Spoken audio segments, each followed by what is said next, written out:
Sí, está Me bien. habían, Somos ya me hay habían, varios. come- me habían comentado, me habían dicho que había querido un unicitario de debatir, pero después como que se le enfrió el pechito, no sé, y ya no quiso entrar.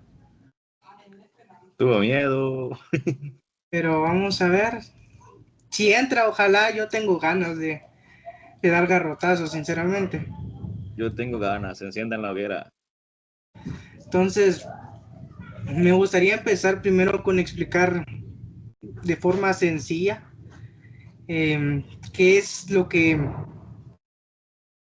qué se trata la doctrina unicitaria y por qué la tenemos como herejía. Es una doctrina herética de carácter trinitario y cristológico. Se escucha el bebé, supongo.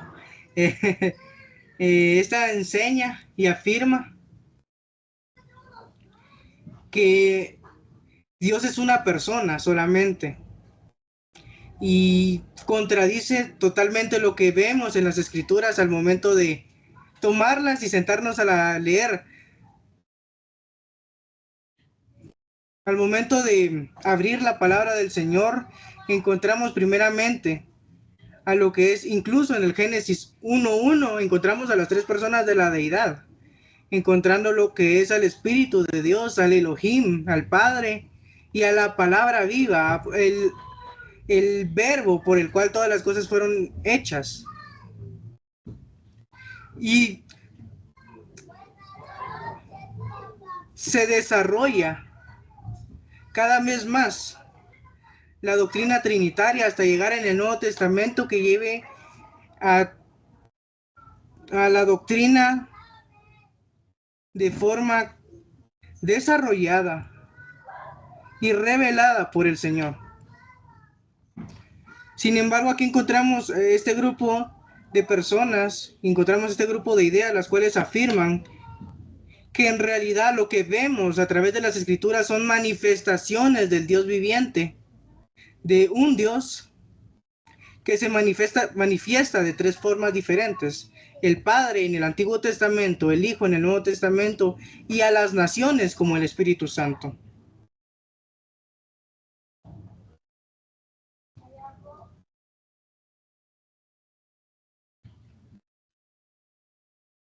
Intentando entrar en un monoteísmo,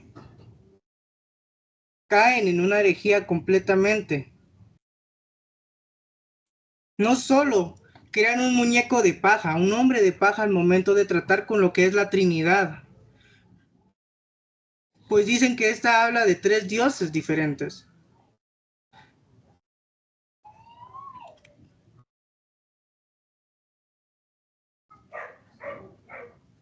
sino que confunden lo que es la Trinidad con algo que conocemos y anteriormente supongo que lo vieron en lo que es la clase del mormonismo, lo confunden con el triteísmo, con la doctrina mormona de que el Padre es un ser, el Espíritu Santo es otro ser y el Hijo es otro ser. Ahora bien, me gustaría entrar con un poco de historia de cómo se desarrolló esta doctrina, empezando con el primero, que es Simón el Mago. Encontramos en Hechos del 8 al 9:25 a esta figura que es interesante. Este hombre que practicaba las artes mágicas, practicaba la magia oscura, al momento de encontrarse con el Evangelio, pareciera ser que este hombre se convierte y se apega mucho a los apóstoles. Según el relato de Hechos, este abandona sus prácticas y entre comillas tiene una conversión.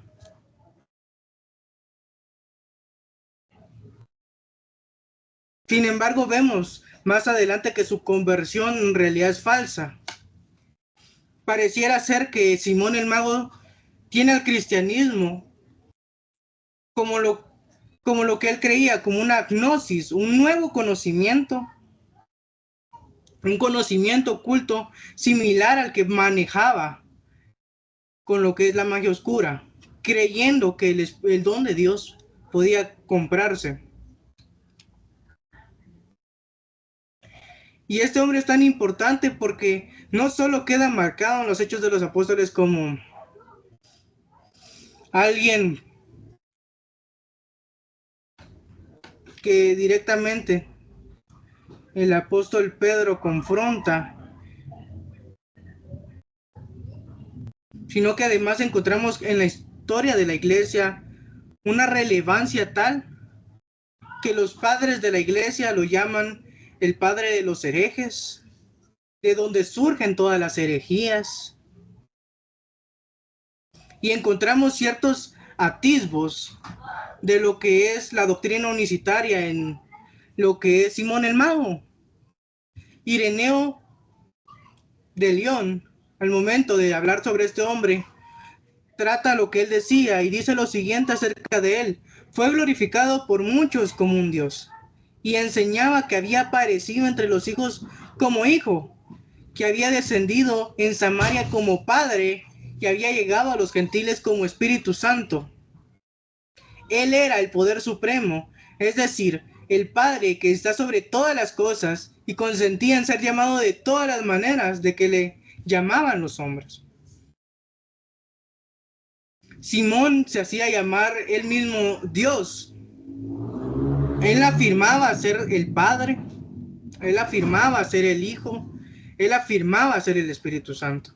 Y encontramos este lenguaje que posteriormente vemos en lo que son los unicitarios. Y aquí, como vemos en la diapositiva, está subrayado y puesto en negritas. Este lenguaje había aparecido entre los judíos como hijo. De alguna forma, Simón el Mago estaba afirmando que Dios es un ser solamente y es una persona que se presenta a los hombres en diferentes formas, siendo él una de ellas.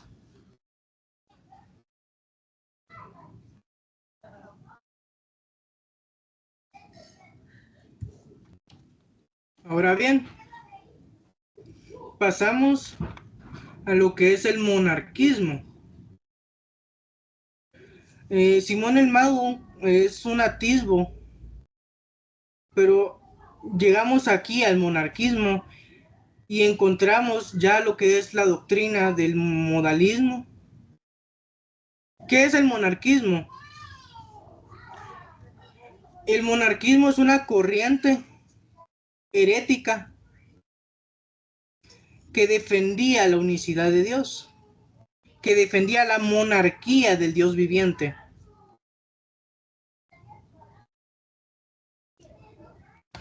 Esta surge en el siglo III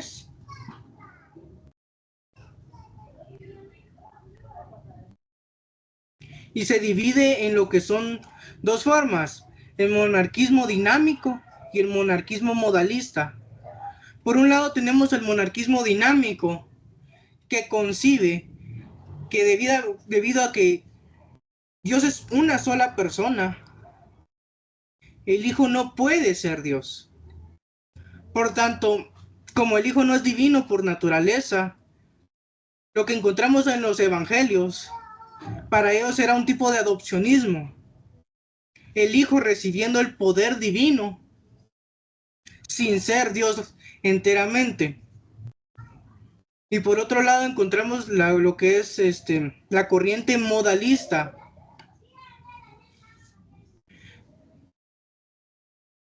Los modalistas afirmaban que el Padre y el Hijo eran la misma persona y que las tres personas divinas no eran tales, sino solo modos de manifestación de un único Dios.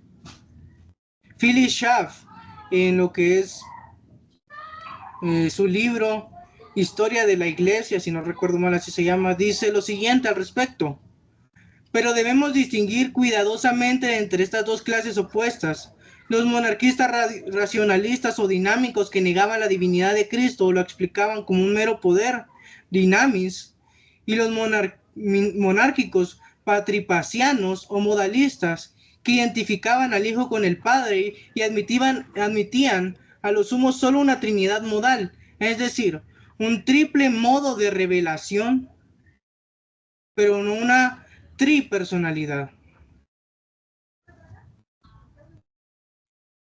Y en esta corriente surge lo que es el Padre,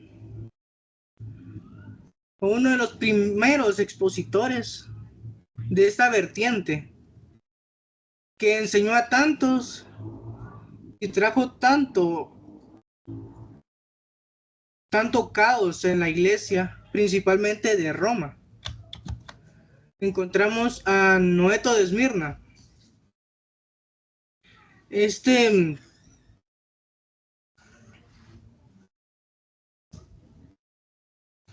Fue un, perdón, me quedé sin aire, la verdad.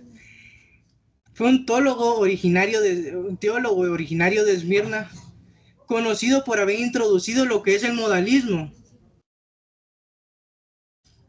Él le enseñaba el patripacianismo, como lo llamó Tertuliano. Esta enseñanza, como ya lo dije antes, afirmaba que el Padre, el Hijo y el Espíritu Santo no son tres personas distintas, sino diferentes manifestaciones de un solo Dios. ¿Y cómo conocemos a esta persona? Pues Hipólito de Roma nos hace saber su doctrina en lo que es su Filosofumena. Denuncia el pensamiento de lo que es Noeto y lo compara al filósofo Heráclito. Dice Hipólito, del mismo modo también, Noeto, oriundo de Esmirna, y un hombre aficionado a hablar imprudentemente y con astucia, introdujo entre nosotros esta herejía que tuvo su origen en Epígono. Y ahora me gustaría hacer una pausa, ya que al momento de estar estudiando no llegaba a comprender bien esto. Porque primeramente se nos dice que Noeto es el precursor o la primera persona, una de las primeras personas en hablar del monarquismo modalista. Sin embargo, se dice que Epígono es el que introdujo entre nosotros esa herejía. Y es que, haciendo esa pausa y abriendo lo que es paréntesis, Epígono fue uno de sus discípulos que trajo a Roma esta herejía.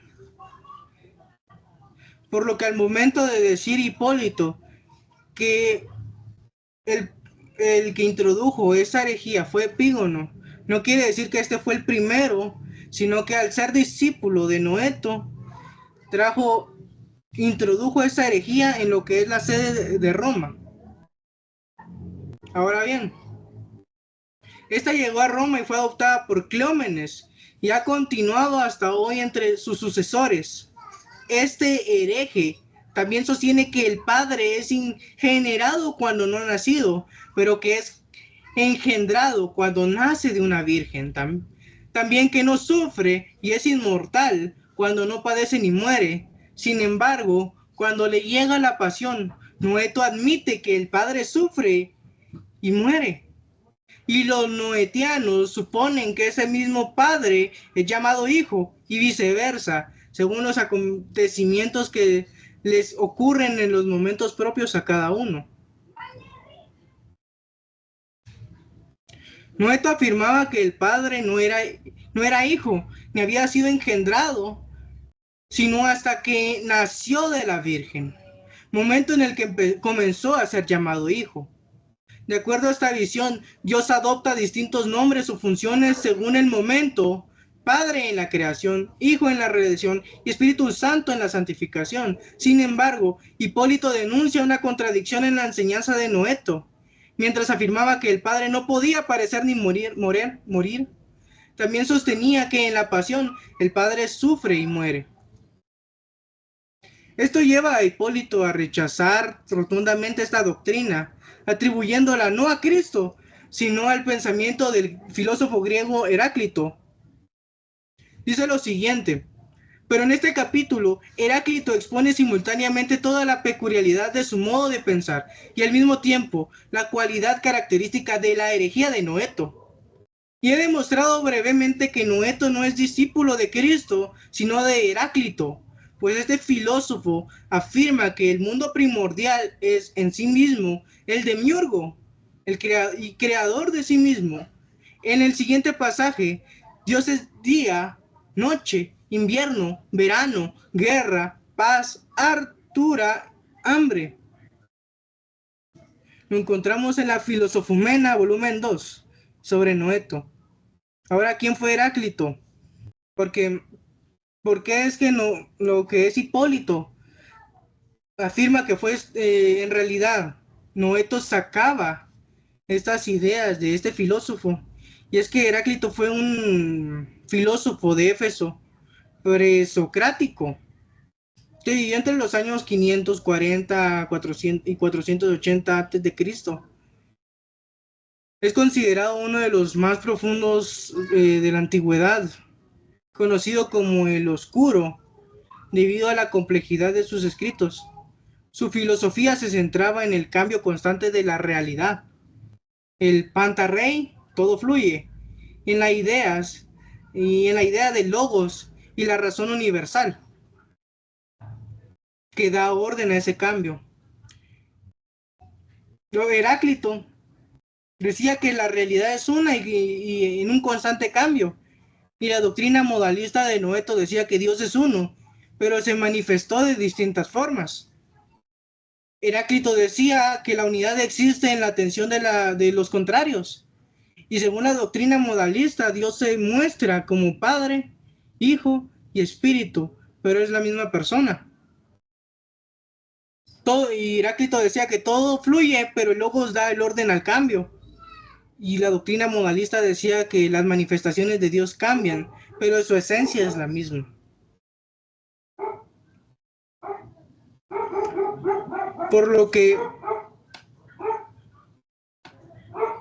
al momento de tomar las palabras de Heráclito y compararlas con las de Noeto, llegamos a ver cierta similitud, pues vemos que Noeto decía que el Padre y el Hijo eran el mismo, y hay una aparente contradicción, al igual que lo vemos con Heráclito, que creía en una unidad en los contrarios, que podía haber guerra y paz al mismo tiempo, cosas así. Ahora nos vamos con la siguiente persona, que es Praxeas.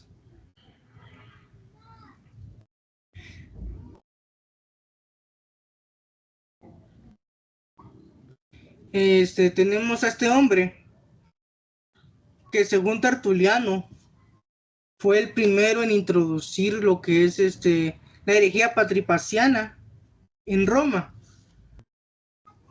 Los académicos dicen que Praxeas es un apodo puesto por lo que es Tertuliano para no hablar de la persona que a la cual se está refiriendo, no dirigirse directamente, sino que utiliza un sobrenombre que es una burla a sus creencias. Ahora bien, después de haber analizado, yo en lo personal llego a la conclusión de que tanto Praxeas, si es que no es una persona y ese es su nombre real y es otra, yo llego a la conclusión de que es el mismo Epígono que introdujo lo que es la herejía patripaciana en lo que es Roma. Y hay tantas similitudes.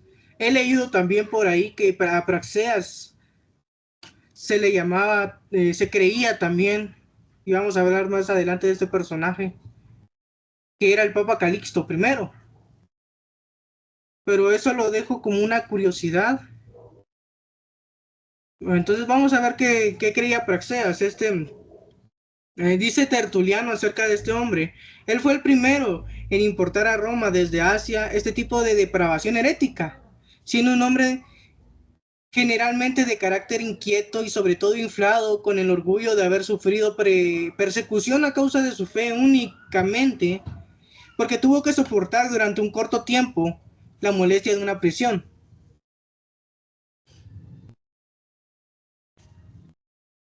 Tertuliano fue el contrincante de este hombre y combatió sus ideas monarquistas modalistas.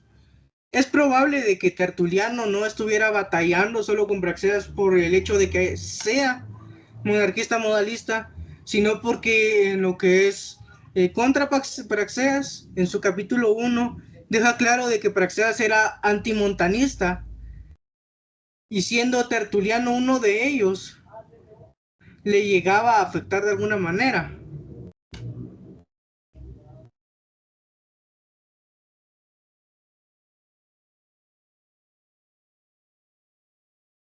Respecto a las creencias de Praxeas, Tertuliano nos dice: ha sostenido que hay un solo Señor y el Todopoderoso, el creador del mundo, de forma que, a partir de esta doctrina de la unidad, se puede fabricar una herejía. Dice que el Padre mismo descendió hasta la Virgen, él mismo nació de ella, él mismo sufrió, y que en definitiva, él es el propio Jesucristo. Vemos que así queriendo salvaguardar el monoteísmo, este hombre cae en el error de afirmar que tanto el Padre como el Hijo son la misma persona. Es por ello que más adelante Tertuliano afirma que Praxeas ha crucificado al Padre. Su frase famosa es: ha expulsado al Paráclito y ha crucificado al Padre. Y en respuesta a este pensamiento de este hombre, Tertuliano dice lo siguiente: nosotros, sin embargo, como siempre lo hemos hecho, y más específicamente desde que hemos sido mejor instruidos por el Paráclito, que guía a los hombres hacia toda verdad. Según lo que leí, el Paráclito se refiere a la persona del Espíritu Santo. Creemos que hay solamente un Dios,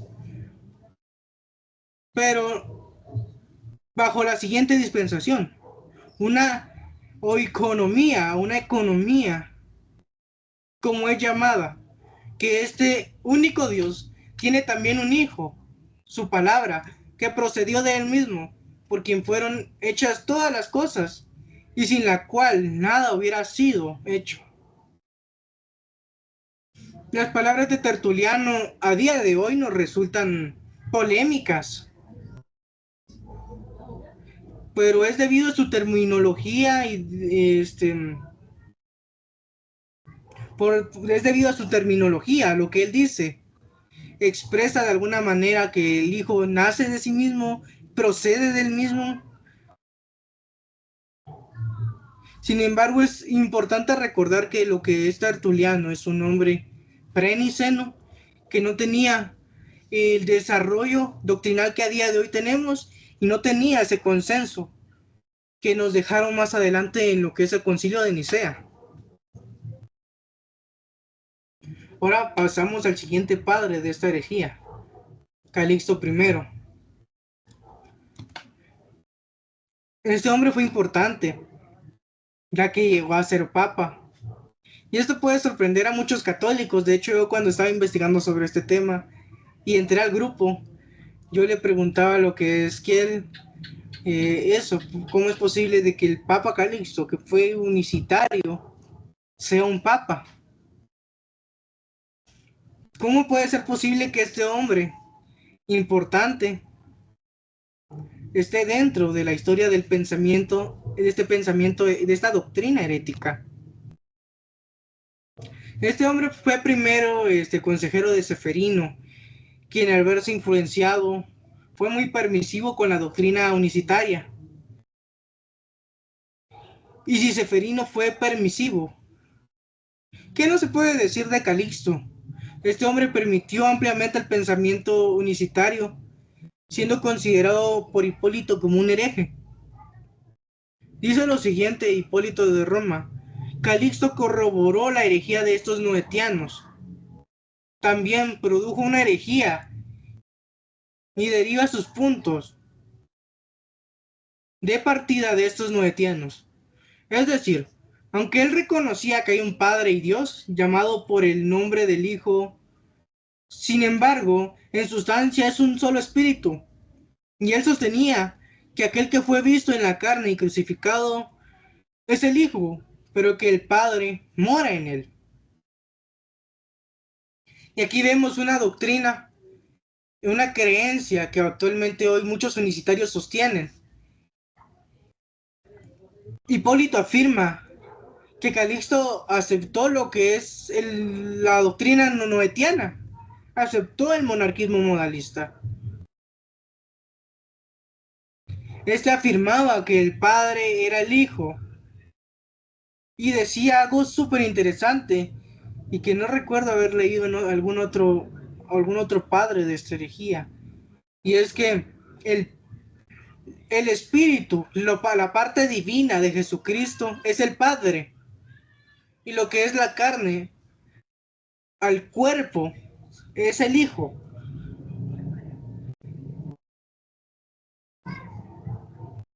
Afirmaba que el Padre también era el Hijo. El Padre es la parte divina, es decir, su espíritu, mientras que el cuerpo es lo que se llama Hijo, siendo este quien padeció. También dice Hipólito, pero Calixto pervirtió al propio Savelio. Y esto a pesar de que Savelio tenía la capacidad de corregir este error herético, porque durante nuestras advertencias Savelio no mostró obstinación, pero mientras continuó en compañía de Calixto, este mismo Calixto lo indujo a recaer en el sistema de Cleómenes. Este hombre que aceptó lo que es la doctrina monalista hizo algo súper interesante, y es que influenció al pensador por excelencia de lo que es la doctrina modalista, a Savelio. En su afán de ganar adeptos, llevó a este hombre que habían sido corregido, a Savelio ya había sido corregido anteriormente por los hermanos, lo hizo volver a caer en esa herejía. Sorprendentemente, según relata Hipólito en su refutación contra todas las herejías, Calixto, queriendo agradar a las otras sedes, a los otros hermanos, expulsó a Savelio. Esto es algo muy irónico. Y confesó la fe ortodoxa. Dice, así, después de la muerte de Seferino, suponiendo que había obtenido el cargo que tan ansiosamente había buscado, excomulgó a Savelio, como alguien que no se deleitaba en las opiniones ortodoxas. Actuó de esa manera, por temor a mí, imaginando que así podría borrar la acusación que pesaba sobre él entre la iglesia, como si no tuviera opiniones extrañas.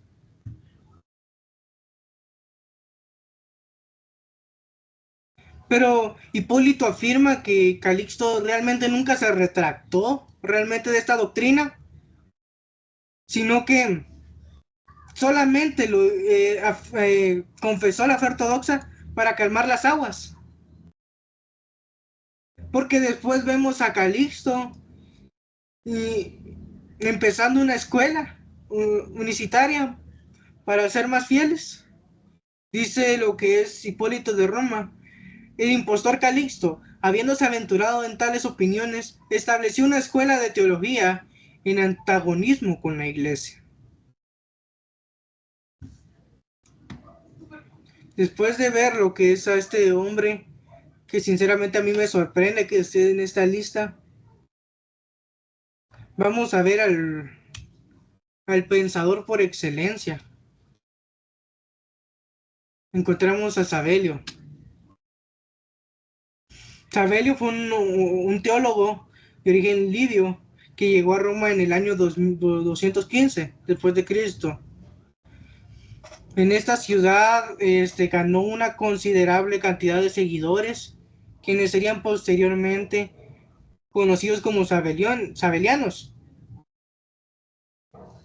En el año 220, fue expulsado de la iglesia de Roma por, como ya lo habíamos dicho anteriormente, por Calixto, quien según Hipólito también era monarquiano. Lamentablemente, actualmente no tenemos copias de este hombre, pero tenemos algunos registros históricos que nos ayudan a reconstruir su pensamiento. De acuerdo con sus propuestas teológicas, Dios no existe como tres personas divinas, distintas, sino como una sola mónada. Monada, no sé cómo se pronuncia muy bien, sinceramente, que se manifiesta en tres modos o formas de actuación: Padre, Hijo y Espíritu Santo. Estas manifestaciones eran transitorias y temporales, según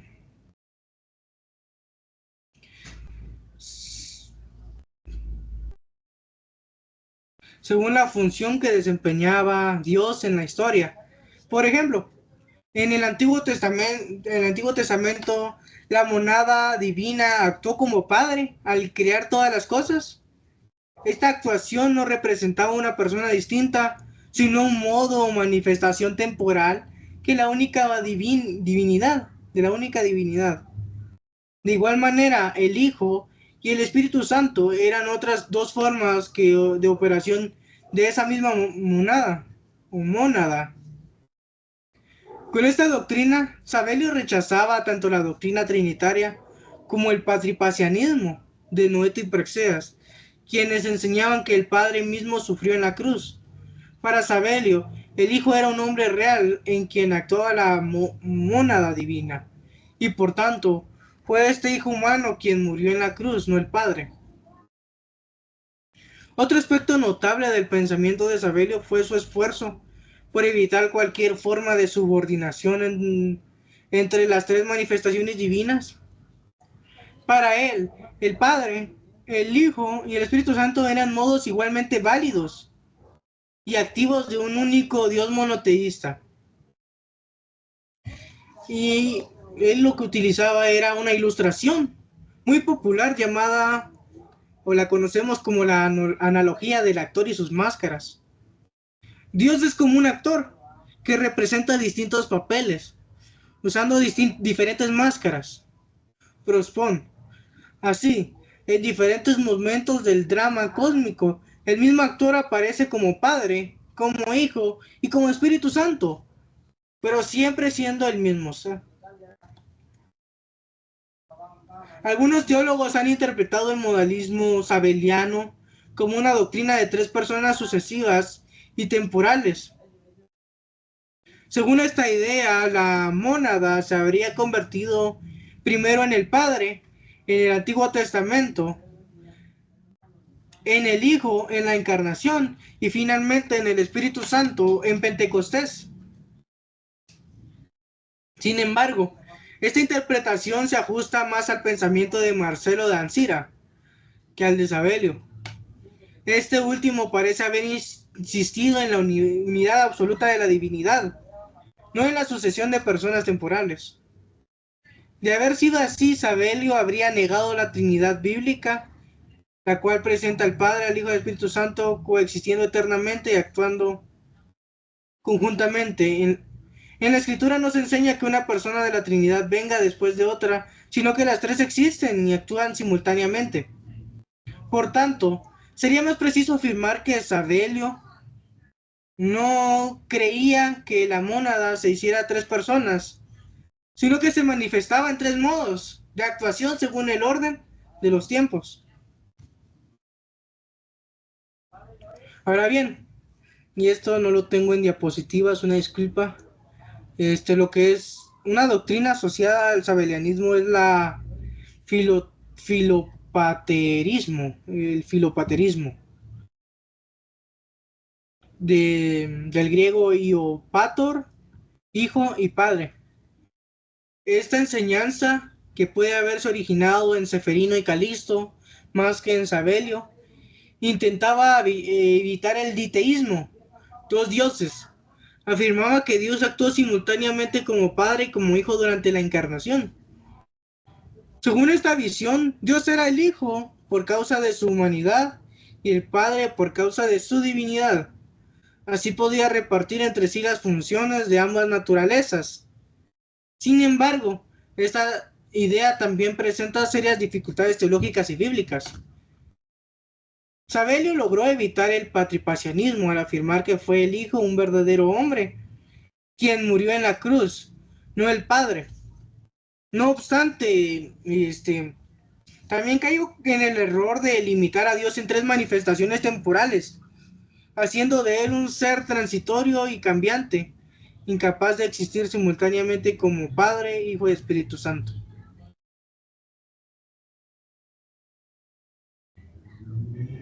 Ahora me gustaría, que tampoco lo tengo en diapositivas, una disculpa, hacer unas diferencias entre lo que es la diferencia entre la doctrina sabeliana y el patripacianismo. Por un lado, vemos el patripacianismo, que el Padre y el Hijo son la misma y única persona. Sin embargo, en el sabelianismo, el Padre y el Hijo no son la misma persona, sino dos modos de revelación de la mónada. El patripacianismo decía que el Padre sufre en la cruz en su forma de Hijo, y el sabelianismo decía que solo el Hijo humano sufre. El Padre no muere en la cruz. El patripacianismo decía que una sola hipóstasis divina que se hace Hijo. Ahora bien, el sabelianismo decía que una sola hipóstasis mónada que actúa en un hombre, el Hijo. El patripacianismo decía que el Padre y el Hijo son nombres intercambiables de un mismo ser. Pero el sabelianismo decía que Dios es llamado Hijo Padre, como dos modos distintos. El patripacianismo decía que Dios es una persona llamada Padre o Hijo. Sin embargo, el sabelianismo decía que Dios es una mónada manifestada en tres modos: Padre, Hijo y Espíritu Santo. Tras la excomunión de Sabelio, sus seguidores se extendieron por Libia y Egipto, promoviendo la doctrina modalista. Sin embargo, pronto se reveló el origen gnóstico de esta enseñanza. Según el eslogo Epifanio de Salamina, los sabelianos se basaban en el Evangelio de los egipcios, un texto judeocristiano apócrifo, plagado de las ideas gnósticas. Clemente de Alejandría cita fragmentos de este evangelio en su Strómata, donde se muestra una teología extraña que confunde los géneros, la procreación y el propósito de Cristo. Epifanio, por su parte, afirmó que este texto contenía la afirmación de que el Padre, el Hijo y el Espíritu Santo eran la misma persona. Todo esto refuerza la idea de que el sabelianismo tomó elementos prestados del gnosticismo, el cual había sido influenciado a su vez por Simón el Mago, considerado por los padres de la Iglesia como el padre del gnosticismo. Manuscritos apócrifos y gnósticos posteriores muestran también esta visión distorsionada de Dios, en la cual Jesús es idéntico con el Padre y se borran las distinciones trinitarias. Ahora, en conclusión con lo que es la historia de este pensamiento de los primeros siglos, es que ahí sale es unicitaria. La doctrina unicitaria o modalista representa una de las primeras y más persistentes herejías trinitarias de la historia cristiana. A lo largo de los siglos ha tomado diversas formas, desde Simón el Mago hasta las iglesias unicitarias contemporáneas. Pero su núcleo permanece: la negación de la Trinidad como tres personas distintas. Aunque presenta un aparente esfuerzo por salvaguardar el monoteísmo, lo hace a costa de negar la enseñanza bíblica sobre la relación intratrinitaria entre el Padre, el Hijo y el Espíritu Santo. En contraposición, la doctrina cristiana afirma que el único Dios verdadero existe eternamente en tres personas distintas, coeternas, coiguales y consustanciales, tal como lo establece la confesión trinitaria histórica de la Iglesia. Ahora pasamos a lo que son las creencias unicitarias. Y tenemos a la primera. Y todas estas creencias las saco de diversos libros, entre los cuales está esta llamado Unicidad de Dios, del autor eh,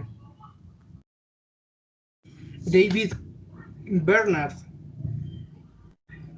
Por lo que le comentaba yo a un hermano que yo no quería caricaturizar lo que son sus creencias, aunque son caricaturas en sí mismos, pero no quería tratarlas y tomar un muñeco de paja solamente, por lo que me tomé el tiempo de leerlo, de leer el libro, y empezamos con lo que es la primera creencia y la base, el fundamento de sus ideas. Todos los unicitarios sostienen como base doctrinar la encarnación del Padre. Ahora bien, ¿qué implicaciones tiene esto? Que Jesús no existía como hijo antes de la encarnación, como lo vimos en la historia de la iglesia, de los unicitarios. Es algo que lo que es el modalismo sostenía. Jesús no existía antes como hijo, sino que viene a ser hijo una vez se nace de la Virgen. Por otro lado, encontramos que el Padre se encarnó y el Hijo es solo su humanidad, y esta idea surge de lo que es Calixto. Se sostiene de que lo que es la parte divina de Jesús, lo que vemos que es adorado de él por los apóstoles, es en realidad el Padre, siendo lo que se llama hijo, solamente la mera humanidad de Cristo. Y esto tiene correlación con otra herejía llamada nestorianismo, que hace de Cristo dos personas distintas.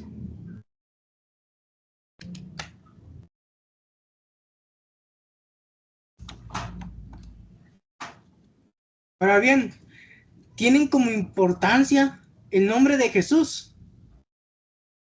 Pero ¿por qué le ponen tanta importancia al nombre? Una de sus creencias centrales es esta, ya que el nombre para ellos tiene una gran relevancia, porque representa el momento en el que el Padre se revela plenamente a Israel, a su pueblo. Antes, según ellos, Dios había dado diversos nombres, entre los cuales se encuentran Adonai, Elohim, lo que hoy conocemos y nos reímos de esta iglesia, ¿cómo se llamaba? Esta del apóstol Sergio Enríquez, el León. Dios se había revelado anteriormente con diferentes nombres, según ellos. Pero eran nombres inconclusos, eran nombres incompletos. Pero al momento de encarnarse y revelarse como Jesús, para ellos es la culminación de todos los nombres incompletos que anteriormente se les había dado. Y utilizan como base Hechos 4:12, que dice lo siguiente. De un momento. Dice así: y en ninguno otro hay salvación, porque no hay otro nombre bajo el cielo dado a los hombres en que podamos ser salvos. Y ahora cito lo que es David Bernard. El nombre de Jesús se refiere al Espíritu Eterno de Dios, residente en la carne. Podemos usar el nombre de Jesús para describir cualquiera de sus dos naturalezas. Por ejemplo, cuando decimos que Jesús murió en la cruz, queremos decir que su carne murió en la cruz. Cuando queremos decir que Jesús vive en nuestro corazón, queremos decir que su espíritu está allí. Esto ellos lo elevan a un punto tal de que pareciera ser una fórmula mágica, en lo cual todo puede lograrse. Y de este punto nos saltamos al punto 3, el bautismo en el nombre de Jesús. Además de que este grupo y sus creencias, la mayoría son rebautizantes. La mayoría cree que si fuiste bautizado en el nombre de la Trinidad, deben bautizarte otra vez. Como lo dije, rechazan este bautismo, el bautismo trinitario encontrado en Mateo 28:19, para basándose en la idea de que Dios es solo una persona cuyo nombre es Jesús.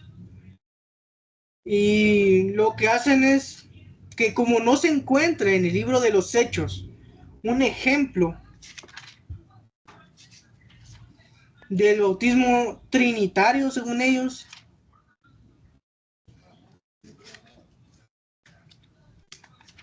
y como estamos hablando de la misma persona,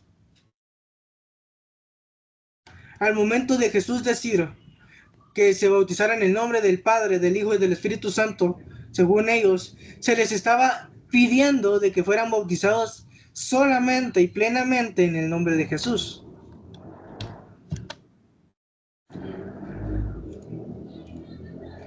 Y tienen como cuarta base un soloísmo bíblico sorprendente y que, como le comentaba a un hermano, en lo personal me da mucha gracia cuando trato con un unicitario.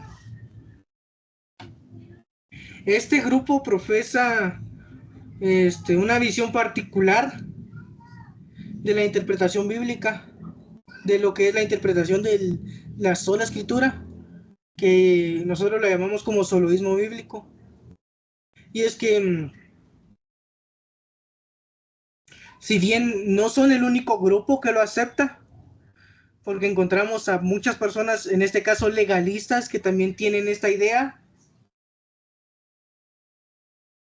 estos caen en el error de hacer un lado a un intérprete, niegan toda autoridad fuera de la Biblia y rechazan la necesidad de que haya un intérprete que venga y tome la escritura, la ponga en su contexto, la estudie gramaticalmente, y que en base a todo ese estudio detrás que hacemos como exégesis, pueda hacer una hermenéutica correcta para traerla al pueblo.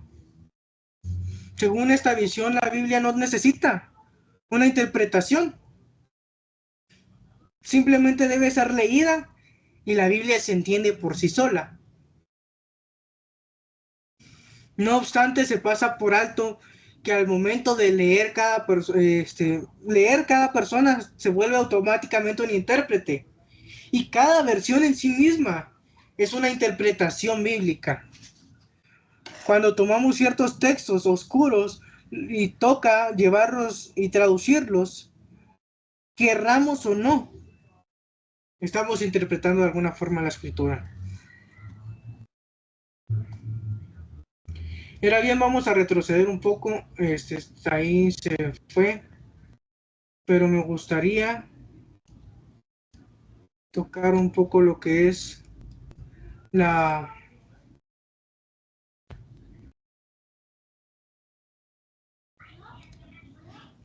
lo que es no sé si se mira ahí, vamos a ver.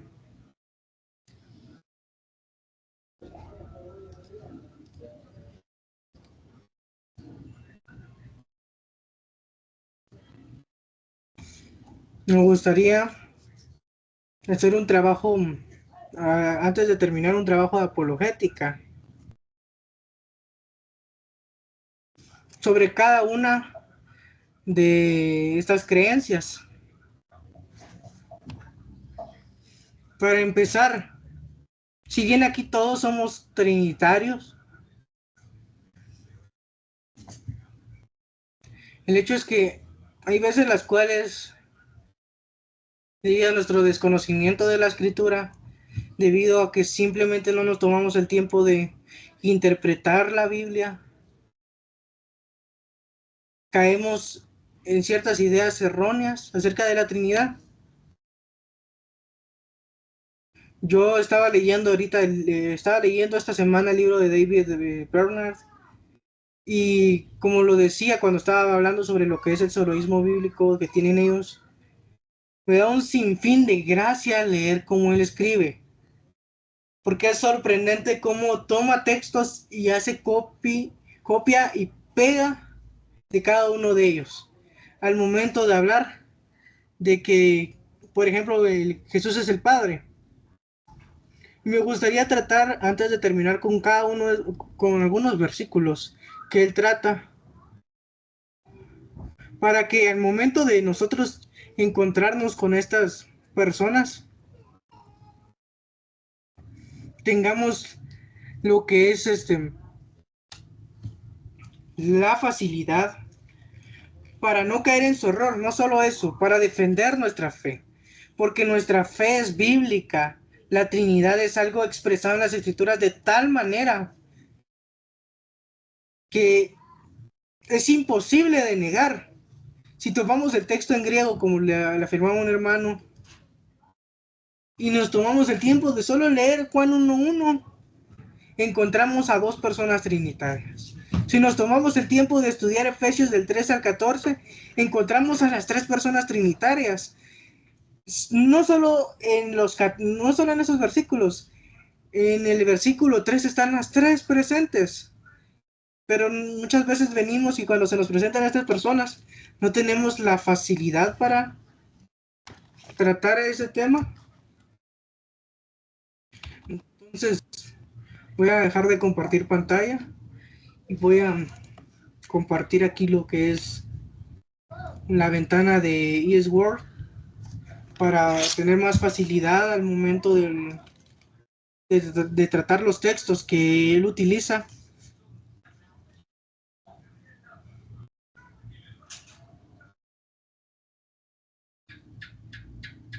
El Tommy es ex solicitario. Solo que ahorita anda algo lenta mi compu. De un momento, está cargando. Empieza lo que es esta persona, dice, para aquellos que piensan de algún modo que de algún modo Jesús puede ser Dios y todavía no puede ser Padre, ofrecemos comprobación bíblica adicional de que Jesús es el Padre. Esto serviría de más evidencia de que Jesús es Dios. Realmente 2 versículos de la Escritura son suficientes para probar este punto. Y empieza Isaías 9:6, Colosenses 2:9, y cita solo los versículos, no se toma el tiempo realmente de exponerlo de manera adecuada. Y ahí ya cargó.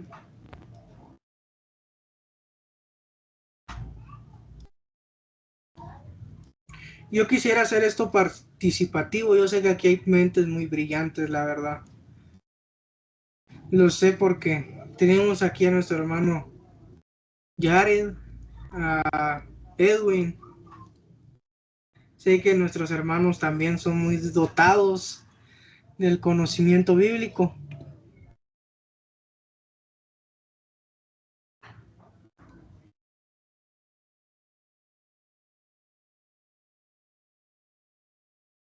¿Ya se pueden hacer preguntas? Si gustan, sí. Me gustaría escuchar sus preguntas en lo que carga esto. Yo quisiera Pueden. saber, desde la perspectiva de un unicitario, ¿cómo es que se defienden o cómo es que tratan de abarcar cuando les dices, por ejemplo, cuando les dices, si Dios es unicitario, ¿cómo es, si Dios es uno, perdón, cómo es que Jesús se oraba a sí mismo? O sea, por ejemplo, en la oración del monte, él le oraba al Padre. Pero ¿cómo es que los unicitarios entienden esto? Porque jamás he escuchado una respuesta ni siquiera he escuchado una respuesta cuando les haces esa pregunta. ¿Cómo ellos la afrontan?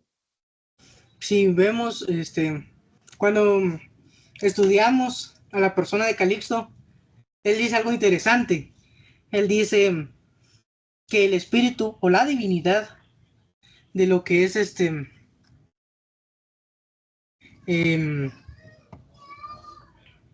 la divinidad del Hijo es el Padre, y que la parte o la carne de lo que vemos, el cascarón se podría decir, es el Hijo. Entonces ellos tratan de esta forma esa pregunta. Y si bien realmente tienen mucha razón, los unicitarios no tienen respuesta a esto. Ellos simplemente hacen afirmaciones. Muchas gracias. Ahí andamos. Como iba diciendo, si bien no te responden, una de sus respuestas, y más que todo en los teólogos unicitarios, es esa. De alguna forma, el Padre es comunicado en oración por el Hijo. No sé si se da a entender en ese punto. La humanidad ora y la oración recae en lo que es el Espíritu, la divinidad.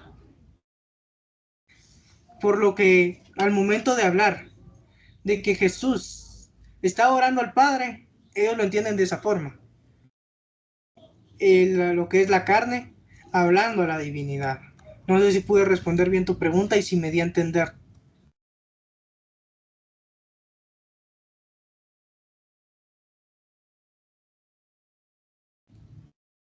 ¿Alguna otra pregunta? Sí, sé que Jackson. las cosas tienen una buena respuesta para eso, o sea, todo lo demás es muy forzado. O sea, eso que me dices que decía Calixto, me parece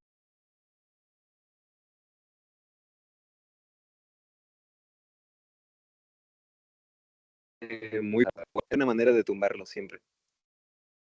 Pero ahí estaríamos metiéndonos ya en un asunto de la carne le habla a la divinidad, en una dualidad del Hijo.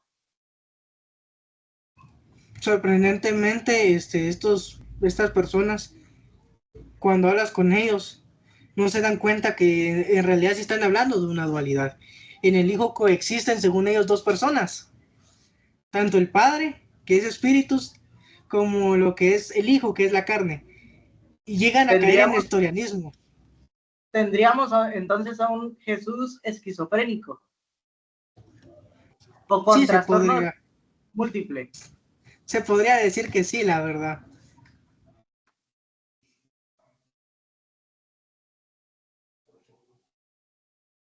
¿Me permiten? Ahora sí, adelante. Parece ser que nuestros, bueno, no digo hermanos, ¿verdad? Los unicitarios tienen una doctrina o un dogma totalmente, bueno, una forma de interpretar totalmente diferente. Ellos, la respuesta, ¿verdad? Yo pues he debatido con algunos y su única respuesta, no sé si es por falta de conocimiento, lo que responden es que Dios es todo y en todos. Entonces, esa es su respuesta, Dios es todo y en todos, y Él se manifiesta en todo lugar. Y bueno, una respuesta muy floja, ¿verdad? Cuando se les pregunta si Jesús, ¿a quién le oraba? Y ese es alguien aportó y dijo que ellos ponían a Jesús como un esquizofrénico, y en realidad al presentarlo desde el punto de vista de ellos, a Jesús lo presentan como un esquizofrénico que le oraba a nada porque él era el mismo Padre o se oraba a sí mismo. Entonces, parece que no hay una respuesta concreta o lo suficientemente convincente como para poder aceptar una locura tan grande como la que ellos presentan. Y su respuesta, bueno, al menos con los que he dialogado, no, es que Dios es todo y en todos, y Él está en todos lados, Él está en todas partes. Parece que no hay una respuesta muy, muy lógica ante esa pregunta. Y tienen mucha razón, ellos, en realidad la mayoría de los unicitarios son poco dados a la teología, a la conversación, al debate, y la mayoría en realidad no tiene conocimiento de su propia doctrina. Y eso es algo que da mucha gracia, porque hablas con ellos y la realidad es que no pueden sostenerte lo que dicen. Estaba yo hablando con lo que es un unicitario hace poco tiempo y me sorprendió el hecho de que afirmara o dijera esta idea de que el Hijo transmite al Padre su oración. Es sorprendente encontrar ese tipo de unicitarios. Sin embargo, la realidad es que la mayoría no tienen algún tipo de dote especial para comunicar sus ideas y conocer su doctrina. Además de que es flojo, demasiado flojo, porque encontramos de que al momento de tratar esos textos en los cuales Jesús está hablando con el Padre, habla, por ejemplo, y dice que la gloria que antes tenía se le sea devuelta, parafraseándolo. Y el hecho es que si el Hijo no había existido anteriormente, no podría tener una gloria anterior conjunto con él. Entonces es fácil, la verdad. ¿Algo más que quieras decir? Parece ser que hay una contradicción en lo que ellos dicen cuando afirman de que el Hijo no existía antes, entonces Jesús está afirmando que Él existía desde antes, cuando dice, glorifícame, Padre, glorifícame con aquella gloria que tuve contigo antes que el mundo fuese. Entonces parece ser que el mismo Jesucristo refuta su teoría de que no existía el Hijo antes del Nuevo Testamento, o no existía en el principio, o antes del principio. Entonces parece ser que tienen bastante deficiencia. Y la realidad es que sí, hay tantos textos para demostrarlo. Por ejemplo, Tommy quiere decir algo. Adelante. Ah, ¿se escucha bien? Está. Hola, Buenas, se te escucha. Adelante. yo que iba antes, digamos, a una... eso lo que argumentaba mucho, era que Mateo 28 y 19 decía bautizándolos en Él, o sea, como que decía en unidad, no decía en los nombres, decía en el nombre. Era uno de los argumentos que agarraban. Bueno, gracias a Dios, digamos, ¿no? Estudiando, digamos, ¿no? La palabra nombre, ¿no? En el griego, tanto en el griego como en el hebreo, daba a entender que no era nombre literalmente, como lo que conocemos hoy en día, que es nombre, ¿no? Yo me llamo Tomás, tú te llamas Brian, digamos, ¿no? Como sustantivo propio. No, nombre en esos tiempos, digamos, ¿no? Gramaticalmente en esos tiempos era como para dar a entender a una autoridad. Cuando decía en el nombre, se refería a ser la autoridad, me siento, ¿no? Para ver, no sé si me escuché bien, porque anda medio mal en mi micrófono. Yo sí entendí lo que dijiste, sí. La mayoría entiende de que cuando se habla de nombre, como lo decía anteriormente, en el bautismo, se habla de lo que es en realidad el nombre de Jesús. Ven una unidad y a fuerza quieren meter el nombre de Jesús encontrado en el libro de los Hechos. Sin embargo, tienen un error, y es que cuando nos acercamos al libro de los Hechos y miramos los bautismos que hay, se utilizan diferentes palabras en el griego, los cuales en realidad no les sirven de nada, porque cuando se dice en el nombre de Jesús, la mayoría indica autoridad, o sí, la mayoría indica autoridad por la razón por la que se está bautizando a la persona. Y en este caso, cuando se decía en el nombre de Jesús, no se estaba diciendo que el bautismo fuera solamente en su nombre, sino que se hacía bajo la autoridad establecida por él y dada por él. En lo que encontramos en Mateo 28:13, si no recuerdo mal, es ese. Yo aquí en mis manos tengo un libro que se llama Discipulado Estratégico, que es precisamente de un maestro unicitario. No es que soy unicitario, sino que también pues leo algunos de sus escritos. Y aquí tiene varios versículos que parece ser que ellos usan para afirmar o para establecer su doctrina. Y todos son sacados de contexto, la verdad, cuando los estudiamos como tiene que ser, bajo el tenor de la escritura.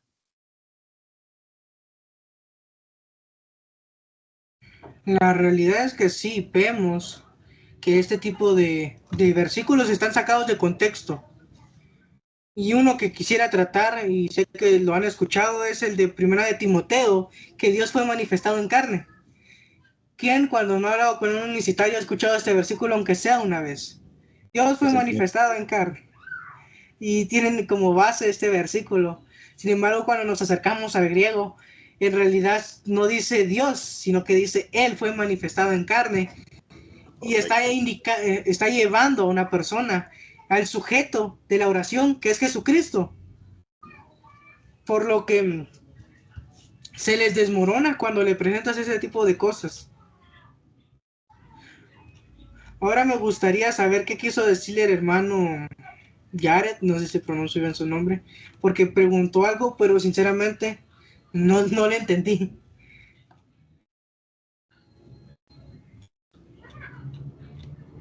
Dice, ¿cómo es que los mismos atributos se aplican al Padre y al Hijo? Por ejemplo, en la bendición trinitaria de 1 Corintios 13:14.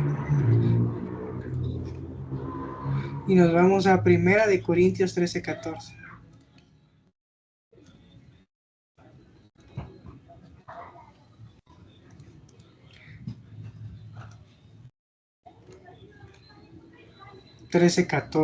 Leí bien, sinceramente. Que 1 Corintios 13:14 no existe. O al menos no lo tengo aquí. Tal vez es 2 Corintios. No sé, tal vez ahí se confundió el hermano. Ahí está, ya puso ahí 2 Corintios 13. Que la gracia de Jesucristo, el amor de Dios y la comunión del Espíritu sea con todos vosotros. Amén. Yo también digo amén a ese versículo, qué hermoso. ¿Y cómo es que estos solicitarios entienden este tipo de versículos?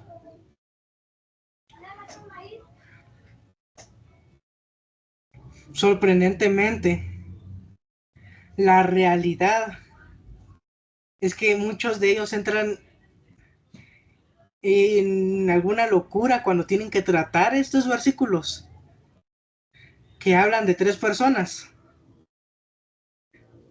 ni no los pueden tratar.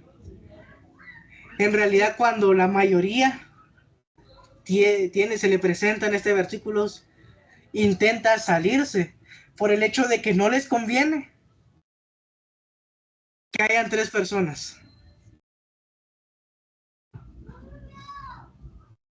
Es sorprendente y pareciera chiste, porque de alguna forma tendrían que tener para responder, pero la realidad es que no.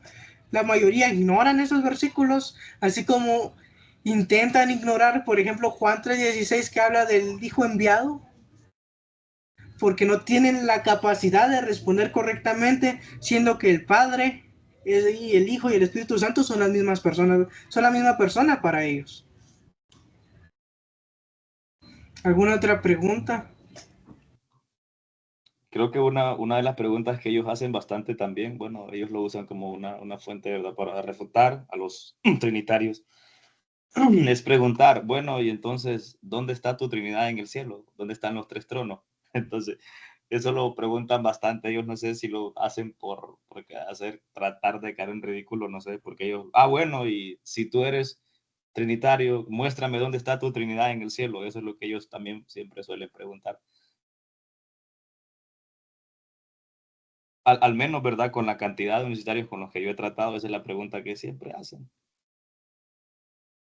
Y la verdad es que sí, tienen preguntas que al parecer para ellos son difíciles de responder, pero si nos acercamos, por ejemplo, a Apocalipsis, encontramos al Cordero, encontramos a Dios sentado en el trono, y para algunos autores, y lo que son los 24 ancianos representan al Espíritu Santo, entonces encontramos de alguna forma la Trinidad para algunos autores. Independientemente de si se encuentra el Espíritu Santo o no, encontramos a 2 personas distintas en el cielo, el Padre que está en el trono y el Hijo que está junto a él. Creo que fue Y claro que Esteban cuando dijo que veo cielos abiertos y a Jesús, bueno, sentado a la diestra del Padre. Creo que es muy claro ese concepto. Y en Daniel, donde dice que también vio al hombre, al Hijo del Hombre que iba hacia el anciano de días. Y lo mismo en Hebreo, donde dice, siéntate a mi diestra, que es lo mismo que presenta en el Salmo 110, siéntate a mi diestra, hasta que ponga a tus enemigos por estrado de tus pies. Creo que esos son versículos bastante claves para poder responderle a esa clase de preguntas. Vi por ahí que Jair tenía prendido su micrófono. ¿O alguien más quiere decir algo? No. A mí me gustaría una duda, ¿Sí me escuchan? y es una duda que tengo desde hace tiempo. Ahí Es diga, muy seria, es muy seria. pregunta. ¿Por Bueno, qué y cómo se puede concebir que las chicas de generación pentecostal sean tan guapas pero tan herejes? Sí, bueno. Me lo pregunto todos los días. También tengo la duda, la verdad. Sí. Supongo que sí es puro marketing. Hola. Sí, ¿me Hola, escuchan? Yair. Se te escucha perfectamente. Gracias. Sí, con respecto a lo que decías de Apocalipsis, no me acuerdo bien dónde está Apocalipsis, pero sí menciona a las 3 personas de la Trinidad. Primeramente menciona que uno está sentado en el trono, luego en los siguientes versículos menciona que está el Cordero parado, y menciona después que el Cordero tiene 7 ojos y 7 cuernos, que son los 7 espíritus de Dios que van por todo el mundo, y casualmente esa es la profecía no recuerdo si es Daniel o Isaías, que habla de esos 7 espíritus de Dios, que es el espíritu de Jehová, el espíritu de sabiduría, el espíritu de inteligencia, y menciona que son no me acuerdo, son atributos que Dios tiene en el espíritu, ¿ok? Entonces sí se ve la Trinidad en Apocalipsis, y sí se ve en las personas, ¿ok? Y precisamente lo que tú decías anteriormente, se ve primeramente en los capítulos anteriores, que se le da adoración al que está sentado en el trono, y después el que está sentado en el trono pide que se le adore al Cordero, y eso ya estamos hablando de que Dios es el único que puede ser adorado. Solamente quería poner esto ahí para que se pudiese. Ahorita voy a buscar la cita en Apocalipsis y se los paso ahí en el chat. Y de hecho, un pasaje que me encanta, perdón, Brian, un pasaje que me encanta, que también menciona al Espíritu Santo en el Apocalipsis, es en el último capítulo, en el capítulo 22, justo cuando va a cerrar, que dice, el que da testimonio de estas cosas, dice así, ciertamente vengo en breve, es Jesús. Y luego dice que el Espíritu y la novia dicen, sí, ven, Señor Jesús. Amén. Amén, sinceramente. También encontramos, por ejemplo, en Apocalipsis, que aquí encontramos la Trinidad de Apocalipsis 1:4. Juan a las iglesias, a las 7 iglesias que están en Asia, gracia y paz a vosotros de parte del que es, y que era, y que ha de venir, y de los 7 espíritus que están delante de su trono, y de Jesucristo, el testigo fiel, primogénito de los muertos y príncipe de los reyes de la tierra, al que nos ama y nos ha lavado de nuestros pecados con su sangre, y nos hizo sacerdotes para Dios, su Padre. A él sea la gloria, el imperio para siempre, jamás, para siempre, amén. Es exactamente el que estaba leyendo ahorita, y es muy claro, creo que está bien claro ese versículo. Y es sorprendente. No sé si leer, Brian, es en Apocalipsis Adelante. 5. Dice, y vi en la mano derecha del que estaba sentado en el trono un libro escrito por dentro y por fuera. Bueno, ahí se ve. Y vi en la mano derecha del que estaba sentado en el trono. Entonces, acuérdense que cuando hablamos de personas, estamos hablando de una distinción. Cuando hablamos de personas, hablamos de que tienen funciones diferentes. Y aquí vemos a alguien que está sentado en el trono. Más adelante, en el versículo 6 del mismo capítulo de Apocalipsis 5, dice, y miré y vi que en medio del trono de los 4 seres vivientes, en medio de los ancianos, estaba en pie un cordero como inmolado. Y aquí vemos a la persona del Hijo, ¿ok? En el mismo capítulo, que tenía 7 cuernos y 7 ojos, los cuales son los 7 espíritus de Dios enviados por toda la tierra. Y ahí se ve, en los ojos y en los cuernos se ve lo que es el Espíritu Santo, porque es el Espíritu de Dios. Y esto es una profecía que se encuentra en Isaías. Estoy tratando de buscarlo rápidamente en Isaías, y habla sobre esos espíritus, el Espíritu de Jehová, que habla, ¿qué espíritu? Que es el espíritu de sabiduría, el espíritu de temor, el espíritu de... Bueno, empieza a hablar, estos son el espíritu de Dios que es enviado por toda la tierra, menciona. Y esto es algo que Juan habla refiriéndose a los profetas, ¿ok? Refiriéndose a los profetas. Entonces, apenas estaba viendo hace 3 días un universitario que se llama Evangelio Falaz, bueno, yo le digo Evangelio Falaz, pero según es su canal de Evangelio Veraz, y preguntaba esto, ¿dónde ves en el cielo a la Trinidad? Y es que a mí me dio un montón de risa, juntamente con el hermano Moro, estábamos platicando de eso, y nos dio un buen de risa porque el libro de Apocalipsis está llenísimo de la referencia trinitaria. Amén, sinceramente. Es sorprendente la cantidad de evidencia que hay sobre la Trinidad. Y otro versículo que he escuchado yo de ellos, que lo utilizan y me sorprende, es Juan 1:1. En el principio era el verbo y el verbo era con Dios y el verbo era Dios. Y ellos dicen, ahí está la unicidad. Jesús era Dios. Porque después se dice que la carne fue manifestada y Él fue manifestado y tanta cosa que explican. Sin embargo, al momento de tratar con el texto en griego, que dice en argin hologos, kai hologos, en proston theon, kai theos en hologos, encontramos que el theos no lleva lo que es un artículo antes, que indicaría que está hablando del Padre. Si vemos el versículo 2 dice Uthos en argen proston theon. Entonces, yo no sé hablar griego. Vemos que proston theon está hablando del Padre. Lleva un artículo anterior para hablar de esa persona.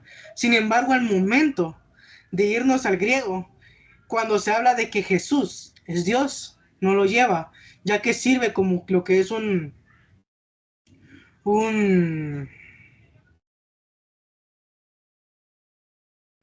no recuerdo ahorita, se me fue la palabra. Se me fue. Y estaba tan inspirado ahorita, porque el tema en griego me encanta.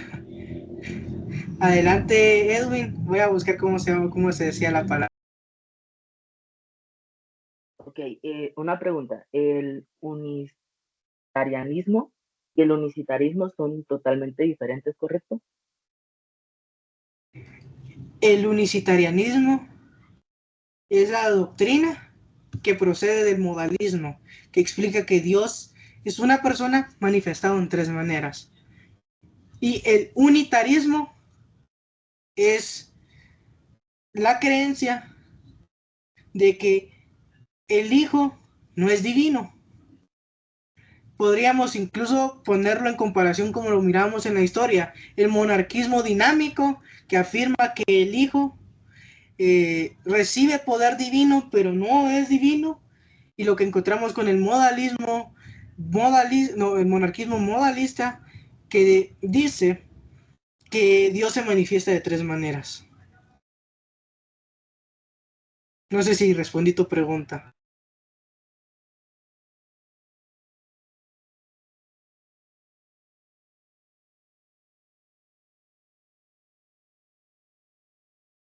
Como iba explicando,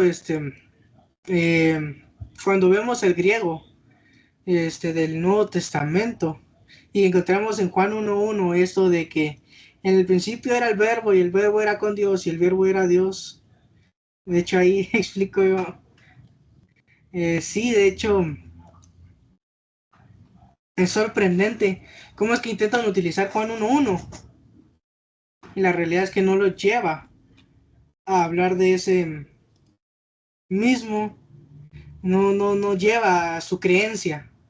Igual lo podemos encontrar que utilizan Primera de Juan, capítulo 5, versículo 19, si no recuerdo mal, que dice, aquí está, pero en el capítulo 20, pero sabemos que el Hijo de Dios ha venido y nos ha dado entendimiento para conocer el que es verdadero, y estamos en el verdadero y en su Hijo Jesucristo. Este es el verdadero Dios y la vida eterna. Y dicen, ahí está claro que Jesús es Dios, y como Jesús es Dios, y necesariamente tiene que ser el Padre. Pero si nos vamos al griego, dice, al final dice Jesucristo autos estina o alecinos theos kai. son Aioniois, perdón, yo no sé mucho de pronunciar griego. Y encontramos que el theos es como, sirve como un predicado nominal que redirige al sujeto de la oración, que es Jesucristo, sin llegar a atribuirle que es la persona del Padre. Ahora, Tommy, perdón, me quedé con lo del griego. Adelante. No, ¿viste el versículo que leíste recién? Sabes que me parece muy interesante porque hay una, no me acuerdo bien en qué parte de la oración de Jesucristo, el Señor Jesucristo, en Juan, no sé si era Juan 17, pero no me acuerdo bien en qué parte. Él dice, para dar a conocer tu nombre, y él mismo puede decir, de Jesucristo, a quien tú has enviado, algo así. Dice lo mismo que dijo Juan, en primera de Juan, Jesús también lo dijo en su oración. Y es interesante porque es en el mismo evangelio de Juan, digamos. Pero está así, versículo, así como lo dice en primera de Juan, también el mismo Jesucristo lo dice. Y lo tenía, sabes que siempre lo tenía ese versículo, pero no lo encuentro ahora. Pero era así clarito, digamos. Si alguno se acuerda y me puede ayudar. Juan 17, 26. Y les he dado a conocer tu nombre, y lo daré a conocer aún, para que el amor con que me has amado esté en ellos, y yo en ellos. Ese es el versículo que está citando Tommy, creo que es. Y les he dado a conocer tu nombre. Juan 17, 26. Creo que era eso, creo, porque capaz me estoy equivocando igual, pero... Voy a buscar rápido, un segundo, esperen, igual mientras vayan hablando. Y lo que es por ejemplo, aquí dice el hermano Ángel Padilla, que Juan 1.1 debería traducir como Dios en D minúscula. Tiene razón, se puede traducir de esa manera, pero se traduce como con D mayúscula por el simple hecho, creo que él sabe y es muy claro, de que debido al contexto y que al logo se le atribuye una eternidad coeterna, no, un acompañamiento coeterno con lo que es el tonteón, se indica y el texto al momento de traducirlo permite que se pueda traducir con D mayúscula, ya que estamos hablando de la divinidad. Adelante, Tommy. Ahí lo tengo, es Juan 17:3. ¿Tenés el versículo de primera de Juan que habías leído recién? Sí, lo tengo. Bueno, viste que es algo muy parecido que dice, ¿no? Esto dice acá Jesús. Y esta es la vida eterna, que te conozcan a ti, obviamente haciendo diferencia, ¿no? Digamos, no lo digo a favor de los universitarios, no malinterprete. Y esta es la vida eterna, que te conozcan a ti, el único Dios verdadero, y a Jesucristo a quien has enviado. Y sorprendentemente, cuando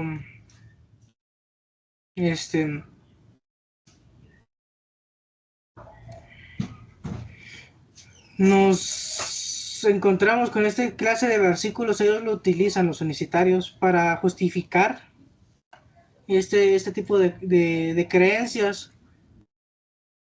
La realidad es que como lo hemos tratado ahorita y todos lo hemos participado, eso era mi intención al momento de querer hacer la clase después de explicarlo, hacerlo algo dinámico, que todos pudiéramos aportar, porque es tan claro el hecho de mostrar que en realidad la unicidad no tiene base bíblica, no tiene base histórica, ya que los mismos padres de la iglesia la refutaron constantemente.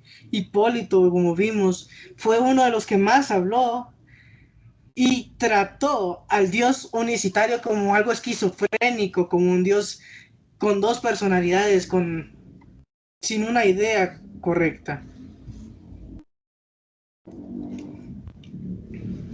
Entonces, es algo sorprendente ver cómo este tipo de grupos siguen a día de hoy. Preguntan aquí si los unicitarios son judaizantes. voy a responder tu pregunta. Los unicitarios surgen de alguna forma del gnosticismo judaizante. Sin embargo, a día de hoy los judaizantes no sostienen la unicidad, sostienen el unitarismo. Como había explicado Edwin, el unitarismo es la creencia de que que Jesús no es divino, sino que es un mero hombre, y el unicitarianismo es la creencia